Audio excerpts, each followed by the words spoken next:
இன்று செவ்வாய்க்கிழமை மாலை 5 மணி அளவில் அறநிலையத்துறை செயல் அலுவலர் வெளியிட்டுள்ள செய்திக்குறிப்பில், கோவை மருதமலை சுப்பிரமணிய சுவாமி திருக்கோவில் ஆடி கிருத்திகை வருகின்ற 28ஆம் தேதி முதல் 30ஆம் தேதி வரை நடைபெறவுள்ளது. மலைக்கோவிலுக்கு 2 மற்றும் 4 சக்கர வாகனங்கள் செல்லவும், மலைப்பாதையில் நடைபாதையாக செல்வதற்கு பக்தர்களுக்கு அனுமதி இல்லை.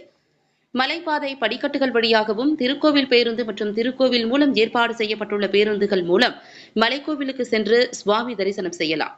இதற்கான ஏற்பாடுகளை அறங்காவலர் குழு உறுப்பினர்கள் செய்து வருவதாக செயல் அலுவலர் செந்தில்குமார் வெளியிட்டுள்ள செய்திக்குறிப்பில் தெரிவிக்கப்பட்டுள்ளது.